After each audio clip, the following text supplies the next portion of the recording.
12 itu adalah penerapannya.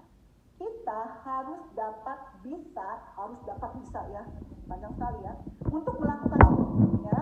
Identifikasi pasien dengan tepat, tingkatkan komunikasi yang efektif, tingkatkan keamanan obat ya, kemudian pastikan tepat lokasi, tepat prosedur. Kita itu akan belajar walaupun sudah belajar di farmakologi. Jadi ini mata kuliah ini bersambungan. Kenapa bersambungan? Contoh, pasien safety ini akan bersambung nanti ke perawatan medikal bedah, akan bersambung lagi, bukan bersambung, harus ada ke perawatan anak, harus ada di keperawatan maternitas. Jadi ini selalu merupakan konsep dasar di mana kita menjadi seorang perawat ya, di dalam asuhan keperawatan di pelayanan kesehatan. Oke, itu untuk silabusnya. Kita masuk ke kontrak perkuliahan ya. Kontrak perkuliahan ini adalah kesepakatan kita ya. Kompetensinya harus kita dapat ya, tapi juga kita harus mengetahui apa saja yang kita harus lakukan di dalam proses perkuliahan kita.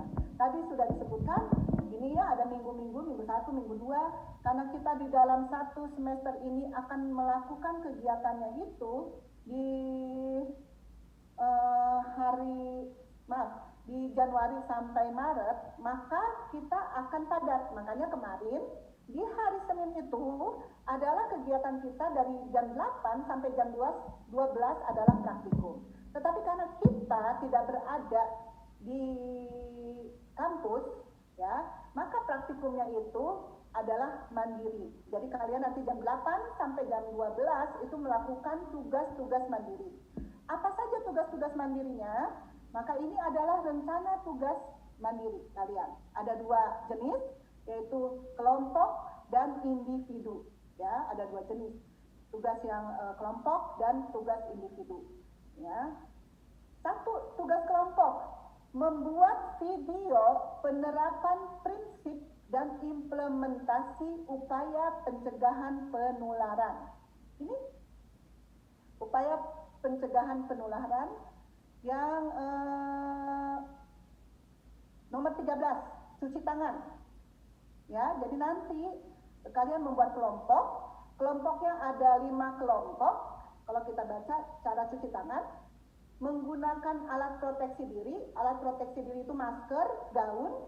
Kemudian bekerja di ruang isolasi. Bagaimana caranya bekerja di ruang isolasi?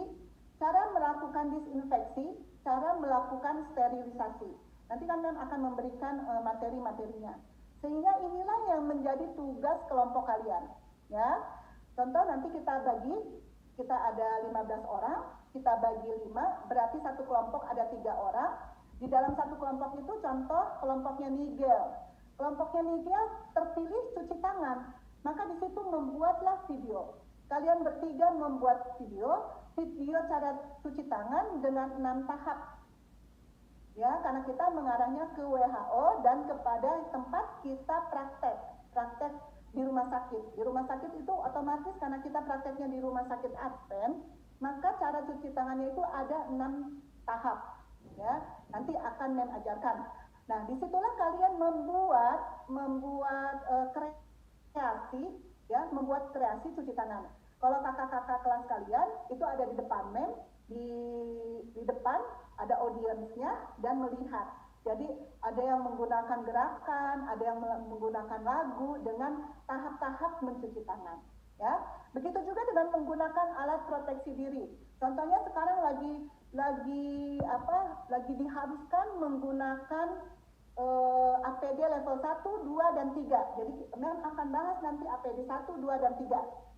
Nanti kalian akan menjelaskan cara menggunakan masker, cara menggunakan gaun, cara menggunakan baju APD level 2, APD level 3. Ya, jadi seperti itu. Jadi nanti kalian membuat video. Ya, videonya nggak boleh lama-lama. Kenapa? Karena nanti akan ditayangkan di kelas kita ini. Ya, nanti kita akan lihat. Oh ya, betul penayangannya. Jadi tidak semua kelompok untuk membuat video ini. Ngerti ya? Paham ya?